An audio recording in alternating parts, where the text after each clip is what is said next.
بسم الله الرحمن الرحيم. الحمد لله رب العالمين، والصلاة والسلام على النبي الكريم الأمين وعلى آله وصحبه أجمعين. أما بعد، وقد قال النبي صلى الله عليه وسلم: من رأى منكم منكرا فليغيره بيده، ومن لم يستطع فبلسانه، ومن لم يستطع فبقلبه، وذلك أضعف الإيمان، أو كما قال النبي صلى الله عليه وسلم. وقال النبي صلى الله عليه وسلم: أفضل الجهاد كلمة حق عند سلطان جائر.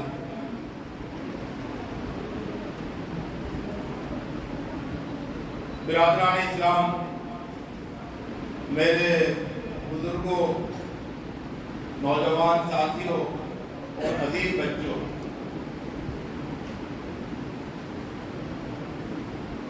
آج ہم موقع کی مناسبت سے اور آج کے دن کے ایک اہم واقعے کو تازہ کرتے ہوئے ایک اسلامی تاریخ کے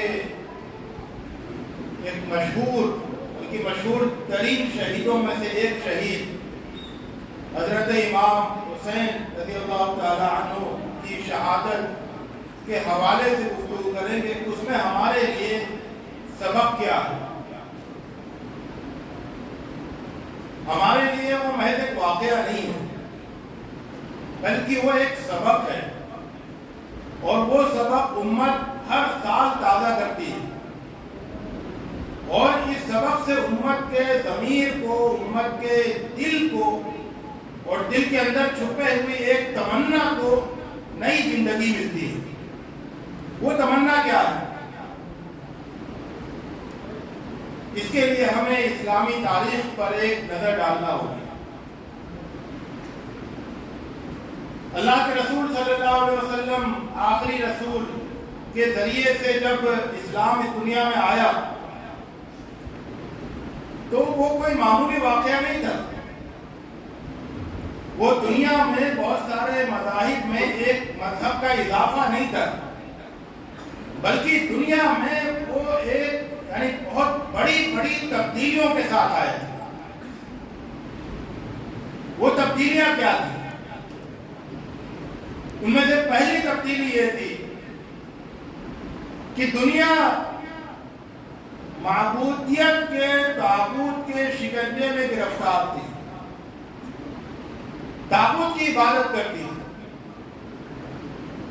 اللہ کو چھوڑ کر طاغوت کو معبود بنا لیا گیا تھا۔ تو اس معبودیت سے اللہ کے رسول صلی اللہ علیہ وسلم نے انسانوں کو نکالا، جس کو حضرت ربیع بن عامر نے فرمایا رستم کے دربار میں کہ ہم اس لیے آئے ہیں کہ اللہ کے بندوں کی غلامی سے نکال کر اللہ کی بندگی میں داخل کریں۔ تو دنیا یعنی انسان اللہ کو چھوڑ کر دوسروں کی، طاغوتوں کی بندگی میں مصروف تھے اور مطمئن تھے۔ بہت بڑی مصیبت یہ ہے کہ مطمئن تھے۔ تو اللہ کے رسول صلی اللہ علیہ وسلم نے آ کر انہیں طاغوت کی بندگی سے نکلنے اور اللہ رب العزت کی بندگی میں داخل ہونے کی دعوت دی۔ یہ اس زمانے کی بہت بڑی دعوت تھی، اور اس کے نتیجے میں جو تبدیلی آ رہی تھی وہ بہت بڑی تبدیلی تھی۔ تو ایک معبودیت کا تعبد تھا، ایک دوسرا مالکیت کا تعبد تھا کہ بہت سے انسان یہ سمجھتے تھے کہ وہ اس دنیا میں جو کچھ ہے اس کے مالک ہیں، وہ مالک ہے۔ تو اللہ کے رسول صلی اللہ علیہ وسلم نے یہ پیغام دیا کہ اس دنیا میں جو کچھ ہے وہ اللہ کا ہے، تم کسی چیز کے مالک نہیں ہو، تم امین ہو، اور تمہیں اس امانت کے حق کو ادا کرنا ہے، اس سلسلے میں تمہیں جواب دہی کرنی ہے۔ تو اس خیال کو دل سے نکال دو کہ تمہارے پاس جو کچھ ہے تم اس کے مالک ہو، یہاں تک کہ آپ اپنے آپ کو اپنے بیٹوں کا مالک سمجھتا تھا، غلاموں کا مالک تو سمجھتا ہی تھا، اپنے بیٹوں کا بھی مالک اپنے آپ کو سمجھتا تھا۔ اہل علم کے بقول جب اسلام آیا، اسلام آنے سے پہلے لوگ بیٹوں کو غلاموں کی طرح سے اپنی ملکیت سمجھتے تھے۔ اسلام آیا تو اسلام نے نہ صرف بیٹوں کو بیٹوں کا مقام دیا بلکہ غلاموں کو بھی بیٹوں کا مقام دیا۔ تو یہ بہت بڑی تبدیلی تھی جو آئی۔ یہ ہر انسان جو کچھ اس کے پاس ہے اسے اللہ کی دی ہوئی امانت سمجھے، خود اپنے آپ کو اس کا مالک نہیں سمجھے۔ تیسری جو بڑی تبدیلی آئی اللہ کے رسول صلی اللہ علیہ وسلم کے ذریعے سے، وہ حاکمیت کے تابوت کو چیلنج کرنا تھا کہ حاکمیت کے تابوت سے حاکمیت کو نکال کر اللہ کی حاکمیت کا اعلان کرنا ہے کہ اس دنیا میں اصل حکمراں اللہ ہے، ان الحکم الا للہ۔ تو حاکمیت اللہ تعالیٰ کی، اس دنیا میں کسی کو حاکم بننے کا اختیار نہیں ہے۔ بادشاہت انسانوں کے لیے مناسب نہیں ہے۔ یہ جو ملک ہے، مالکیت، ملوکیت یعنی حاکمیت جو ہے یہ اللہ تعالیٰ کو زیب دیتی ہے۔ تو اس زمانے میں کیا تھا؟ اس زمانے میں یہ تھا کہ قیصر اور کسریٰ کا نظام چل رہا تھا، قیصر اور کسریٰ کا نظام، اور اس نظام کا مطلب یہ ہوتا تھا کہ جو بادشاہ ہے وہ اپنی پوری سلطنت میں رہنے والے سارے انسانوں کی قسمت کا وہ مالک ہے، وہ جو کہے گا وہ دستور ہے، وہ جو فرمائے گا وہ قانون ہے۔ اور ایک جملہ ایک طرح سے رائج تھا کہ دع لقیصر دع للہ ما للہ ولقیصر ما لقیصر، کہ اللہ کے سے متعلق جو چیزیں یعنی بندگی کے کچھ شعائر وہ تو اللہ کے لیے کرو، اور باقی جو پورے دنیا کا نظم و انتظام ہے جو قیصر کا حق بنتا ہے اسے قیصر کے حوالے کر دو۔ تو قیصر اصل میں زمین پر اللہ تعالیٰ کا بدل بن کر سوار تھا کہ میں زمین پر خدا ہوں اور میری خدائی چلتی ہے۔ تو یہ بہت بڑا تابوت تھا۔ اسلام نے اس تابوت سے بھی انسانوں کو نجات دی، اور یہ کہ حکومت کسی قیصر اور کسریٰ کی نہیں چلے گی، حکومت اللہ تعالیٰ کی ہوگی، اور اس کا طریقہ یہ ہوگا کہ اللہ تعالیٰ کے بندے وہ اللہ تعالیٰ کی مرضی کے مطابق اپنے سے سب سے بہتر، سب سے خدا ترس انسان کو اپنا ایک طرح سے نمائندہ منتخب کریں گے اپنے نظم و انتظام کو چلانے کے لیے۔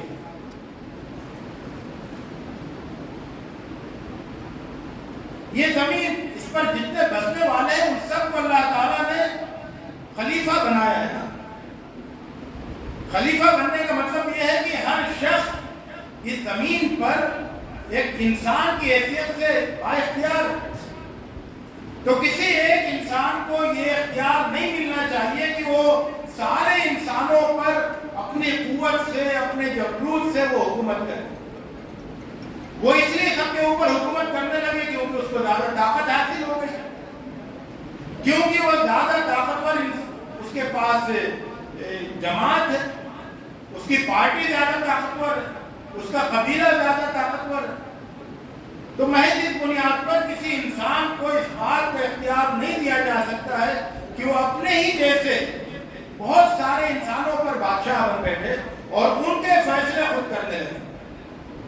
تو اس لیے مکے ہی کے زمانے میں سورۃ الشورى میں اللہ تعالیٰ نے ایک اصول دیا کہ وہ امرهم شورى بینہم، اور اس اصول کو بہت اہمیت کے ساتھ پیش کیا، اور اس اصول کا تقاضا یہ تھا کہ یہ جو اس زمین پر اقتدار ہے، اصل میں جو اقتدار کا مالک اللہ تعالیٰ ہے، اور اللہ تعالیٰ نے انسانوں کو خلیفہ بنایا ہے، یعنی اقتدار ڈیلیگیٹ کیا ہے جزوی طور پر، تو اس اقتدار کو جو انسانوں میں تقسیم کیا ہے بطور خلیفہ کے، اسے ان کے مشورے سے اس کو طے کیا جائے۔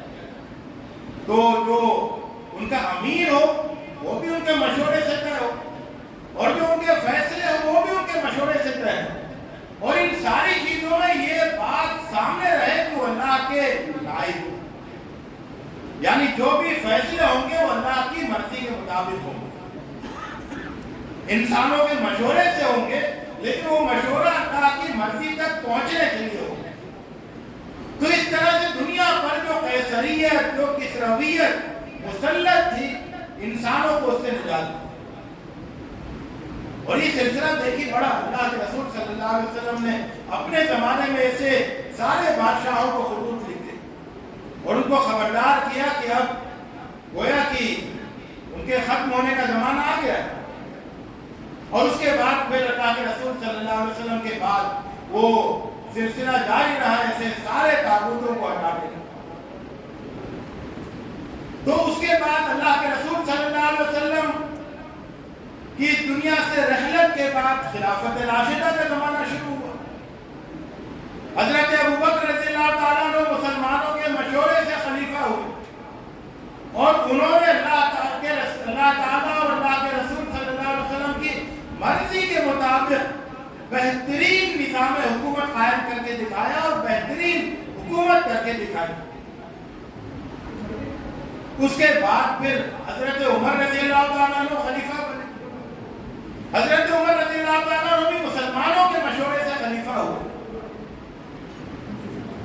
اور اس موقع پر بھی حضرت عمر رضی اللہ تعالیٰ عنہ نے بھی اللہ اور اللہ کے رسول صلی اللہ علیہ وسلم کے طریقے پر چل کر دکھایا۔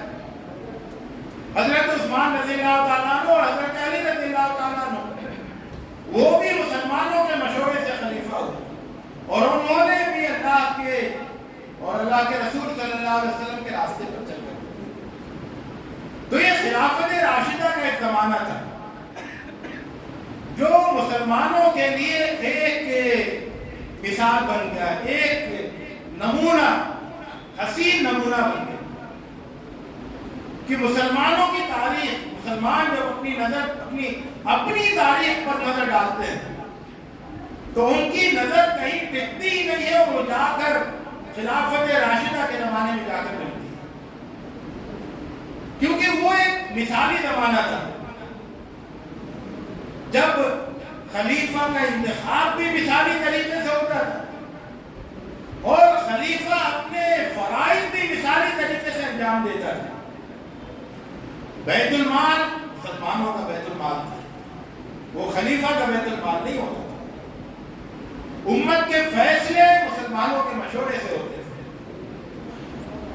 اور سب کی کوشش ہوتی تھی خلیفہ سے لے کے تمام مسلمانوں تک کہ اس اسلامی ریاست کو ایک بہتر ریاست کے بنایا جائے اور پیش کیا جائے۔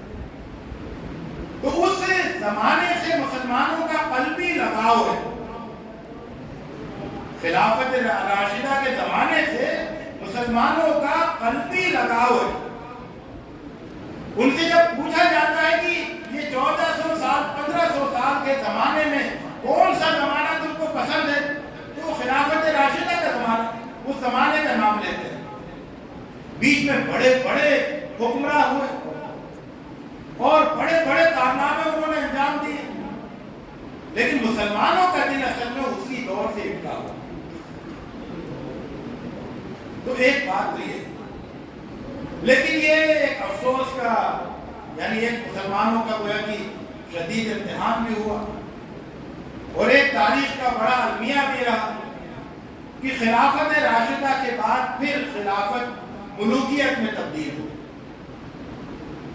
اور ملوکیت میں تبدیل ہوتے ہی پھر بادشاہوں کا سلسلہ شروع ہوا، چاہے انہیں خلیفہ کہا جائے لیکن وہ تو حقیقت میں بادشاہ تھے، کیونکہ انہوں نے بننے کا، حکمراں بننے کا اور حکمرانی کرنے کا دونوں راستے وہ بادشاہوں والے اختیار تھے۔ تو یہ سلسلہ چلتا ہے۔ تو مسلمانوں کی تاریخ کا ایک روشن پہلو یہ ہے کہ ان کے پاس خلافت راشدہ کا زمانہ ہے۔ یہ زمانہ دنیا میں کسی قوم کے پاس نہیں ہے۔ اس لحاظ سے مسلمانوں کی تاریخ کا ایک امتیاز ہے دنیا کی ساری اقوام کے مقابلے میں، کہ دنیا کی کوئی قوم اپنی تاریخ میں خلافت راشدہ کی مثال نہیں دے سکتی، کوئی قوم۔ اور یہ خلافت راشدہ اس زمانے میں قائم ہوئی جبکہ انسانوں نے اس کا تصور ہی نہیں کیا تھا کہ اس طرح کا نظام حکومت قائم ہو سکتا ہے اور اس طرح سے حکومت چل سکتی ہے۔ عام طور سے پوری دنیا کے لوگ وہ مطمئن تھے انسانوں کی بادشاہت پر، انسانوں کی غلامی پر، سیاسی غلامی پر لوگ مطمئن تھے، کوئی ان کے خلاف آواز نہیں اٹھ رہی تھی، سیاسی اصلاح کا کوئی مطالبہ نہیں کہیں سے سامنے آ رہا تھا۔ سیاسی اصلاح کی اس زمانے میں پوری دنیا میں کہیں کوئی تحریک نہیں چل رہی تھی۔ تو ایسے وقت میں جبکہ کوئی تحریک نہیں تھی سیاسی اصلاح کے لیے، جبکہ بادشاہت کے خلاف کوئی جذبہ انسانوں میں نہیں پایا جاتا تھا، ایسے زمانے میں اسلام نے خلافت راشدہ کا ایک نمونہ پیش کیا جو کہ پوری دنیا کے سارے انسانوں کے لیے ایک عجوبہ تھا۔ لیکن اس کے بعد جو یہ ایک خوشنما پہلو ہے، ایک امتیاز ہے اسلامی تاریخ، اور اسلامی تاریخ کا جو سیاہ پہلو ہے وہ یہ ہے کہ اس کے بعد پھر جب ملوکیت کا زمانہ شروع ہوا تو پھر وہ زمانہ چلتا ہی رہا، اور ملوکیت اپنی بہت ساری خرابیوں کے ساتھ چلتی رہی۔ ظاہر ملوکیت میں خرابیاں ہوتی، اسی لیے تو اس کو ختم کیا گیا تھا، چنانچہ وہ خرابیاں بھی آئی اور اس کے ساتھ ساتھ امت میں گویا کہ بہت سارا بگاڑ آیا، اور وہ بگاڑ مختلف طریقے سے ظاہر ہوا۔ تو آج بھی دنیا میں صورتحال یہ ہے، اور یہ بہت ہی گویا کہ ٹریجڈی ہے بہت بڑی، کہ دنیا میں سیاسی اصلاح کی کوششیں اگر ہوتی ہیں اور کامیاب ہوتی ہے تو وہ عالم اسلام کے باہر ہوتی ہے۔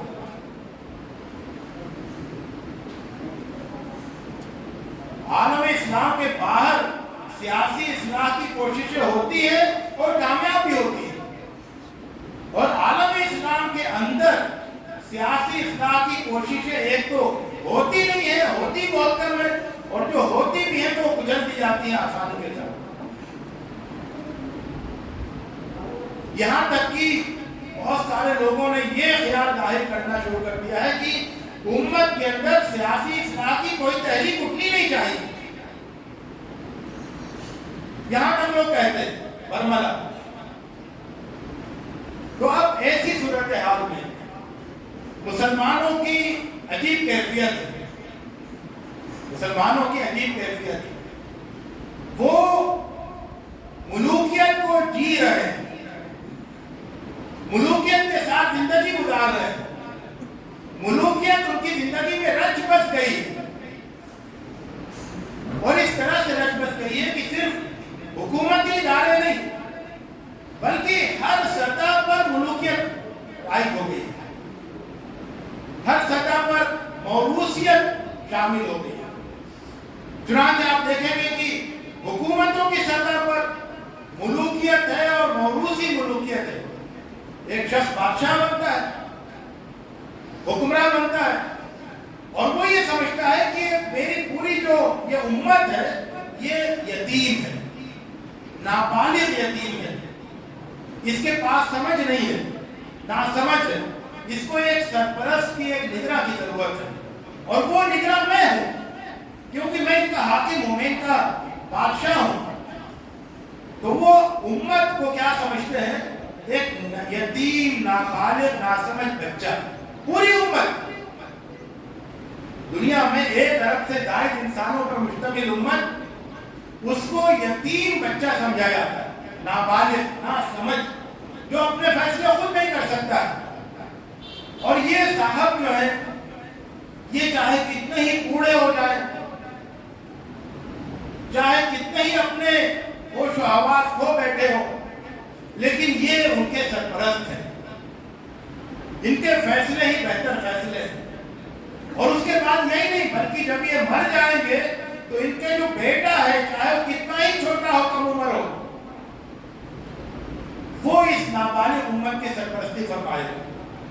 تو یہ امت قیامت تک نابالغ رہے گی، ناسمجھ رہے گی، اسے ایک سرپرست کی ضرورت رہے گی، اور وہ سرپرست وہ حضرات فرمائیں گے جو کہ اپنے قوت کے بل پر حکومت پر قابض ہو گئے، اقتدار پر قابض ہو گئے، اور اب وہ اس کے بعد ان کے بیٹے اور ان کے بیٹے وہ یہ فریضہ انجام دیں گے امت کی سرپرستی۔ یہ ایک طرح کا تصور ہے جو ان کے ہر رویے سے اور ہر فیصلے سے اور ہر بیان سے ظاہر ہوتا ہے۔ تو یہ تو حکومت کی سطح کی بات ہے۔ جب آپ نیچے اتریں گے تو آپ کو پتہ چلے گا کہ امرہم شورا بینہم کو ہر جگہ نظر انداز کر دیا گیا، اور ہر جگہ موروثی بادشاہت کا نمونہ ملتا ہے۔ تو چاہے دینی جماعتیں ہوں تو بہت سی دینی جماعتوں میں بھی وہی چیز نظر آتی ہے، ملوکیت اور موروثیت۔ بہت سارے مدرسوں میں، دینی اداروں میں بھی وہی صورت نظر آتی ہے، ملوکیت اور موروثیت۔ مسجدوں کے انتظام میں بھی وہی صورت نظر آتی ہے کہ جو ایک بار متولی بن گیا تو اس کے خاندان ہی میں تولیت چلتی رہی، اور وہی پورے کل کا مالک ہوگا، جیسا چاہے گا کرے۔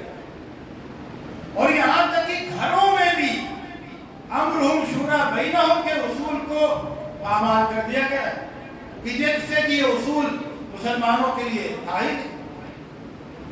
تو وہ امت جسے اول روز سے امرہم شورا بینہم کا سبق سکھایا گیا تھا، وہ امت ہر سطح پر اس سبق کو فراموش کر چکی۔ تو یہ امت کی کیفیت ہے۔ تو امت کی جو حالت ہے وہ یہ ہے کہ اس نے ملوکیت کو، موروثیت کو قبول کر لیا، لیکن امت کا جو دل ہے، دل، اس کے اندر کا جو ضمیر ہے، اس کے اندر کی جو ایک پوشیدہ آرزو ہے، تمنا ہے، وہ اگر آپ کریدیں گے، جاننا چاہیں گے، ٹٹولیں گے، تو وہ وہی خلافت راشدہ کا زمانہ۔ امت آج بھی یہ سمجھتی ہے کہ اس طرح کا طرز حکومت اور اس طرح کے حکمراں اگر آئیں گے تو امت عروج کا سفر دوبارہ طے کر سکے۔ تو یہ اندر کی ایک طلب ہے، اندر کی ایک آرزو ہے، لیکن باہر کی کیفیت دوسری ہے، عملی کیفیت دوسری ہے، اور قلبی کیفیت دوسری ہے۔ اس قلبی کیفیت کو، یہ جو آرزو ہے، یہ امت میں باقی ہے اب تک 1400 سال گزر جانے کے باوجود یہ آرزو باقی ہے۔ اس میں ایک بہت بڑا کردار حضرت حسین رضی اللہ تعالیٰ عنہ کی شہادت۔ جس وقت خلافت ملوکیت میں تبدیل کی جا رہی تھی، اگر اس وقت کچھ نہیں ہوتا اور یہ عمل خاموشی سے انجام پا جاتا، تو اس کا مطلب یہ تھا، اس کا پیغام یہ تھا کہ امت کے اکابر نے، اولین اکابر نے اس تبدیلی پر گویا کہ مہر تصدیق ثبت کر دی۔ پھر امت کی آرزو بڑھ جاتی، باقی نہیں رہتی۔ لیکن اس زمانے میں اس زمانے کے اکابر نے اس کی سختی سے مزاحمت اور اس راستے میں قربانی پیش کی. جیسے ہی مدینے میں اس بات کا اعلان کیا گیا کہ یزید حکومت سنبھالے گا، تو سب سے پہلے حضرت عبد الرحمن ابن ابو بکر، یعنی حضرت ابو بکر رضی اللہ تعالیٰ عنہ کے بیٹے، حضرت عائشہ رضی اللہ تعالیٰ عنہ کے بھائی حضرت عبد الرحمن ابن ابو بکر، اور یہ واقعہ صحیح بخاری میں موجود ہے، سنن نسائی میں موجود ہے، کہ انہوں نے سب سے پہلے کھڑے ہو کر یہ کہا وقت کے گورنر کے سامنے، مروان کے سامنے،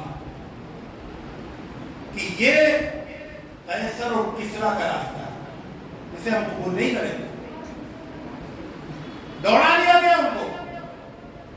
وہ انہوں نے بھاگ کے حضرت عائشہ کے حجرے میں جا کے پناہ لی اور اس طرح سے انہوں نے اپنی جان بچائی.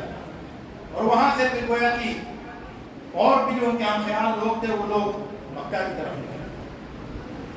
حضرت حسین رضی اللہ عنہ بھی مکہ کی طرف نکلے، حضرت عبداللہ ابن زبیر بھی وہاں. تو کئی اکابر امت کے وہ مکہ چلے گئے. لیکن مکہ جا کر حضرت حسین رضی اللہ تعالیٰ عنہ نے یہ محسوس کیا کہ میں تو ایک کونے میں ہوں. جو عالم اسلام کا الگ اصل حصہ ہے، مصر، شام، عراق، جو اصل بڑی سلطنت ہے، آبادی اور پورا جس کا جہاں پھیلاؤ ہے، وہ تو بہت دور ہے. تو اگر میں یہاں رہا تو یہاں تو وہ مزاحمت صحیح سے نہیں ہو سکے گی. تو حضرت حسین رضی اللہ تعالیٰ عنہ نے عراق کی طرف جانے کا عزم کیا.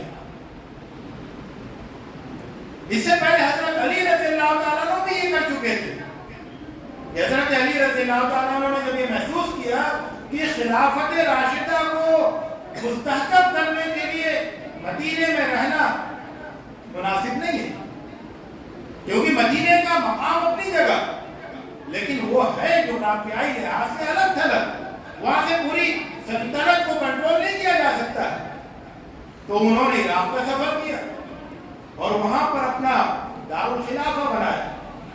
حضرت حسین رضی اللہ تعالیٰ عنہ بھی اپنے والد کے نقش قدم پر چلتے ہوئے انہوں نے عراق کا سفر کیا اور راستے میں یزید کی فوجوں نے ان کو گھیر لیا. اور اس کے بعد پھر کربلا کا واقعہ پیش آیا جس کی ساری تفصیلات آپ کے علم میں، وہ تفصیلات آپ کے سامنے پیش نہیں کریں، نہ ان تفصیلات کی تحقیق میں جانا ہے، کیونکہ اصل تفصیلات نہیں ہوتی. اصل تو جو واقعے کا جوہر ہے کہ بھئی یہ واقعہ پیش آیا.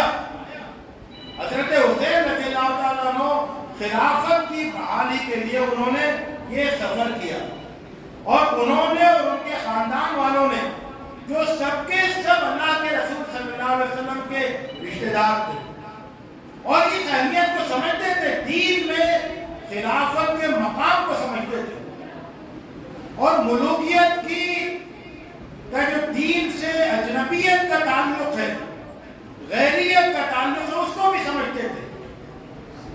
تو ان سب لوگوں نے وہاں پر اپنی جانیں نچھاور اور اس طرح سے اللہ کے رسول صلی اللہ علیہ وسلم کی اور خلافت راشدہ کے بعد شہادت کا عظیم ترین واقعہ پیش آیا.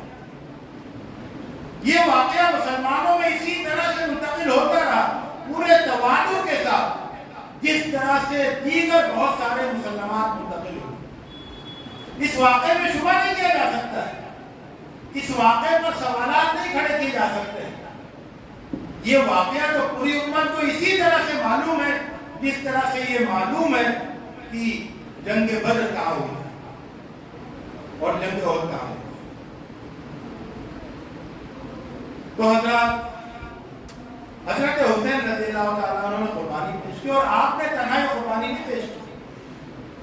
آپ کی قربانی کے بعد پھر اس کے بعد مدینہ منورہ میں جو انصار صحابہ تھے انہوں نے پھر اس بات کا اعلان کیا کہ ہم اس ملوکیت کو جو مسلمانوں پر مسلط کی جا رہی ہے اس کی رد کرتے ہیں. اور اس کے بعد ان کے خلاف فوج کشی ہوئی اور ان کو بہت بڑے پیمانے پر ان کو شہید کیا گیا اور بہت زیادہ شہادتیں پیش آئی۔ مکے میں حضرت عبداللہ ابن زبیر نے یہ علم اٹھایا خلافت کی بقا کا، خلافت کو باقی رکھنے کا، اور آپ جانتے ہیں کہ حضرت عبداللہ ابن زبیر نے بھی آخر کار جام شہادت نوش فرمایا۔ اس کے بعد پھر انہی سارے واقعات سے انسپائرڈ ہو کر فقہا کی ایک بہت بڑی جماعت اٹھی اور انہوں نے بھی یہی نعرہ دیا کہ یہ نظام غلط ہے اور اسلامی نظام کی طرف واپسی ہونی چاہیے، یہ ظالمانہ نظام ہے۔ اور پھر ان بہت سارے فقہا نے بھی، بہت سارے علماء نے، بہت سارے مفسرین نے قربانیاں پیش کی، شہادتوں کا جام نوش فرمایا۔ تو یہ ایک زمانہ ہے جس زمانے میں حضرت حسین رضی اللہ تعالیٰ عنہ نے پہل کی، سب سے پہلے جام شہادت نوش فرمایا، اور اس کے بعد پھر بہت سارے صحابہ نے، انصار نے، مہاجرین نے، تابعین نے، اتباع تابعین نے اس راستے پر چل کر دکھایا۔ لیکن پھر دھیرے دھیرے یہ ہوا کہ اس کے بعد پھر یہ ملوکیت مستحکم ہو گئی اور وہ پھر ابھی تک جاری ہے، اور وہ جو خلافت ہے اس کی آرزو دل میں بسی ہے اور وہ اب تک بسی ہوئی ہے۔ تو مسلمانوں کی صورتحال یہ ہے کہ ملوکیت ان پر مسلط ہے اور خلافت ان کے دل میں بسی ہوئی ہے۔ اور حضرت حسین رضی اللہ تعالیٰ عنہ کی شہادت، آپ کے واقعے کی تفصیلات وہ ہر سال اس خاص یوم عاشورہ، اور یہ بھی اللہ تعالیٰ کی حکمت ہے کہ وہ دن جو کہ مسلمانوں میں ایک اہمیت کا حامل دن تھا، جس کی ایک طویل تاریخ ہے، انبیاء کی تاریخ ہے، اسی تاریخ میں یہ واقعہ بھی پیش ہوا، اور اس طرح سے مسلمان ہر سال اس اپنی اس امنگ کو تازہ کرتے ہیں، اس آرزو کو تازہ کرتے ہیں۔ تو یہ ایک اس شہادت کی اہمیت کا میں بیان کر رہا ہوں، اس اہمیت کو آپ کو اچھی طرح سے سمجھ لیں کہ حضرت حسین رضی اللہ تعالیٰ عنہ وہ شیعوں کے امام نہیں ہیں۔ یہ ہمارے ایک غلط فہمی سی پھیل جاتی ہے جب حضرت حسین رضی اللہ تعالیٰ عنہ کا ذکر آتا ہے اور بہت محبت کے ساتھ تذکرہ ہوتا ہے، تو بعض لوگوں کو یہ خیال ہوتا ہے کہ یہ تو شیعیت ہے۔ نہیں، یہ وسوسہ دل سے نکالنے کی ضرورت ہے۔ حضرت حسین رضی اللہ تعالیٰ عنہ امت مسلمہ کے محسن، یزید نے امت مسلمہ سے خلافت کی قبض چھینی تھی، امت مسلمہ کے اوپر فوجی خونی ملوکیت کو مسلط کیا تھا۔ وہ صرف ملوکیت نہیں تھی، خونی ملوکیت۔ ایک سادہ ملوکیت ہوتی ہے کہ لوگوں نے کسی کو بادشاہ بنا دیا یا آدمی بادشاہ بن گیا، اس کا احترام تھا، احترام چلتا رہا اور کوئی خون نہیں۔ بہت سی بادشاہت ایسی ہوتی ہے جس میں خون نہیں بہتا بادشاہ، لیکن یزید نے جس بادشاہت کا آغاز کیا اور جس بادشاہت کا نمونہ آنے والوں کے لیے پیش کیا، وہ خونی بادشاہت، خونی ملوکیت، اور وہ خونی ملوکیت آج تک جاری ہے۔ جب کسی صاحب اقتدار کو اس بات کا اندیشہ ہوتا ہے کہ اس کی اقتدار کی کرسی خطرے میں ہے، تو لاکھوں انسانوں کا خون بہا دیتا ہے اپنی کرسی کو سنبھالنے کے لیے۔ تو یزید نے امت مسلمہ کو ایک بہت بڑی نعمت سے محروم کیا، اور حضرت حسین رضی اللہ تعالیٰ عنہ امت مسلمہ کی خاطر انہوں نے قربانی دی۔ تو حضرت حسین رضی اللہ تعالیٰ عنہ امت کے امام ہیں۔ یہ بالکل غلط ہوگا کہ ان کو شیعوں کا آدمی قرار دے دیا جائے، ان کا نام احترام سے نہیں لیا جائے، محبت سے نہیں لیا جائے، اور ان کے سلسلے میں ایسی باتیں کہی جائیں جس سے کہ ان کی شان متاثر ہو اور ان کی قربانی کی توہین ہوتی ہو۔ تو اس کے بعد پھر میں چند باتیں، وقت تھوڑا سا رہتا ہے،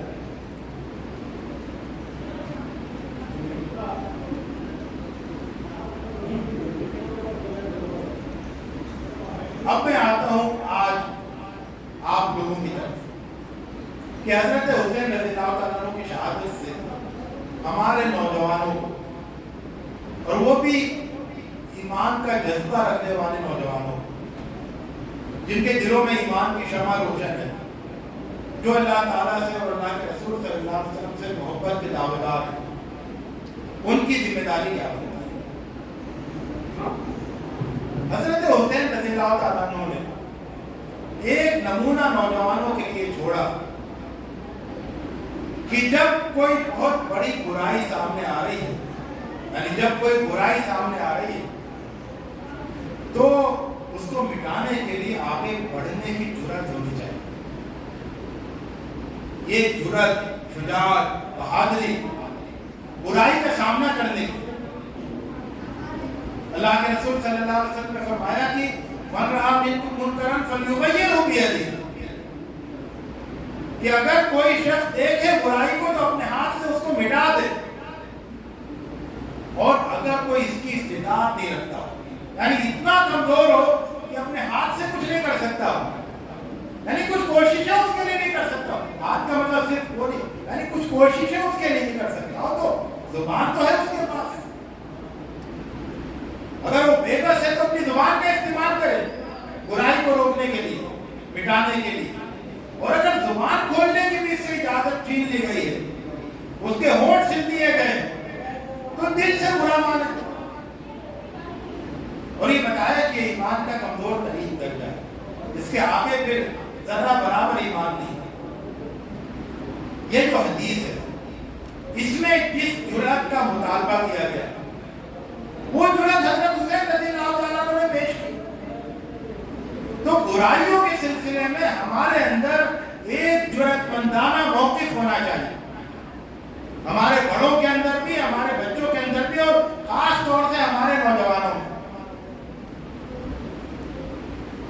کیونکہ حضرت حسن، حضرت حسین رضی اللہ عنہما وہ تو جنت کے جوانوں کے سردار قرار دیے گئے، سیدہ شباب اہل الجنہ، اور آپ شباب اہل الجنہ بننے کا عزم رکھتے ہیں، جنتیوں کے نوجوان بننے کا عزم رکھتے ہیں. تو پھر اپنی نوجوانی کو اس راستے میں لگائیں، برائیوں کا سامنا کرنے کے راستے میں. کسی نے بہت خوب کہا ہے کہ آپ روئے بزم گیتی نوجوان ہوتے تو ہیں، آپ روئے بزم گیتی نوجوان ہوتے تو ہیں، حق کی خاطر جو اٹھا ہو، حق کی خاطر جو اٹھا ہو وہ جوان اچھا لگا. تو ہمارے جو دین پسند نوجوان ہیں، جو مسجدوں میں پابندی سے حاضری دیتے ہیں، جو قرآن مجید کی تلاوت کرتے ہیں، قرآن مجید کو سمجھنے کی کوشش کرتے ہیں، جنہوں نے دین کا راستہ اپنے لیے چنا ہے، دینداری کا راستہ اپنے لیے چنا ہے، وہ اپنے اندر ایمانی جرأت پیدا کریں. میں یہ محسوس کرتا ہوں کہ اس ایمانی جرأت کی ہمارے دین پسند نوجوانوں میں بہت زیادہ کمی ہے. مثال کے طور پر آپ کے گھر میں اگر کوئی تقریب غیر اسلامی طریقے سے انجام پانے جا رہی ہے، آپ کی شادی ہو رہی ہے، آپ نوجوان ہیں، آپ کی شادی ہو رہی ہے، اور گھر والے یہ طے کر رہے ہیں کہ اس میں اتنی فضول رسمیں اور اتنی فضول خرچیاں اور اس میں یہ دکھاوے، یہ نمائشیں اور یہ ساری چیزیں کی جائیں گی. اس موقع پر آپ بالکل بدھو قسم کے خاموش نوجوان بن کر مت بیٹھیے، دبو بن کر مت بیٹھیے کہ ہمارے بڑے جو فیصلہ کریں. نہیں، اپنا ایک موقف اختیار کیجیے کہ نہیں، شادی میری ہے، میرے اپنی شادی کے سلسلے میں میرا یہ فیصلہ ہے کہ شادی بالکل اسلام کے تقاضوں کے مطابق ہونی چاہیے. کوئی اور رسم ہے، کوئی اور بات ہے، کوئی اور تقریب ہے، کوئی اور فیصلہ ہے. زندگی میں بہت سارے فیصلے آتے ہیں جو بالکل آپ سے متعلق ہوتے ہیں، اور ان میں بہت ساری غیر شرعی چیزیں ہوتی ہیں، اور دوسرے لوگ آپ کے سلسلے میں فیصلہ کرتے ہیں. نہیں، یہ کیا ہے؟ حضرت حسین رضی اللہ تعالیٰ عنہ نے امت کے مسئلے کی خاطر، اپنے لیے نہیں،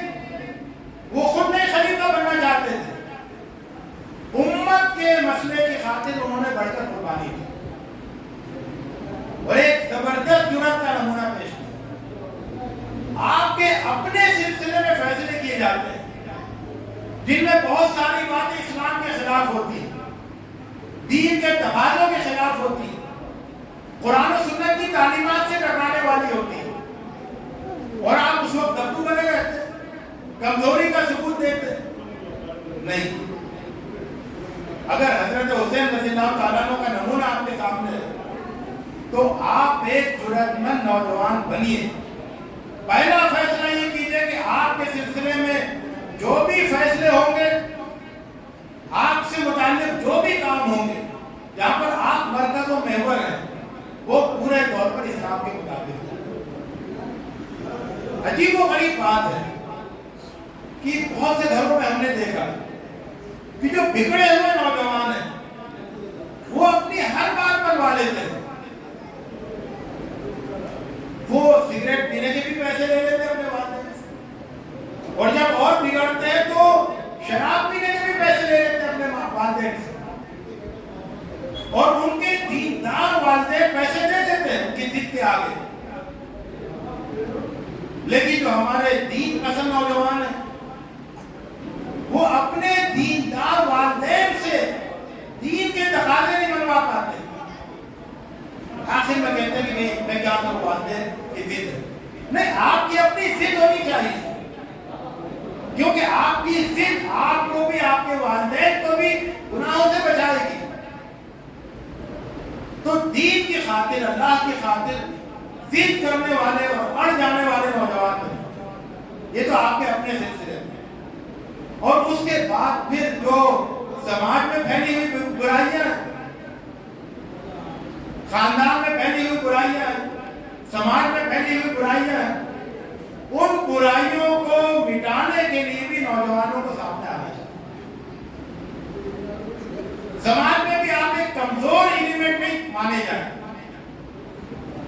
کہ پتہ چلا کہ سماج میں جو گنڈے ٹائپ کے لوگ ہیں، شریر اوباش ٹائپ کے لوگ ہیں، لفنگے ٹائپ کے لوگ ہیں، وہ جنجالاتے پھر رہے ہیں، لوگ ان سے خوف کھا رہے ہیں، ان کے شر سے پناہ مانگ رہے ہیں، اور ویسے ہی صحت مند نوجوان جو دین پسند ہے، اللہ نے انہیں صحت سے نوازا ہے، جوانی سے نوازا ہے، ایمان و یقین کی قوت سے نوازا ہے، وہ خیر پھیلانے کے لیے آگے نہیں بڑھتے، وہ برائی روکنے کے لیے آگے نہیں بڑھتے، وہ برائی کو آنکھیں نہیں دکھاتے، وہ سماج میں کمزور بنے رہتے ہیں، دبو بنے رہتے ہیں۔ تو یہ صورتحال تبدیل ہونی چاہیے۔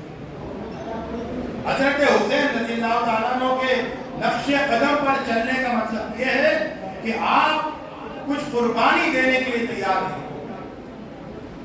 آپ کا ہدف برائی ہو، اور برائی مٹانے کے لیے کہیں مال کی قربانی دینی پڑے گی، کہیں آپ کو پتھر کھانے پڑیں گے، چوٹیں کھانی پڑیں گی، گالیاں سننی پڑیں گی،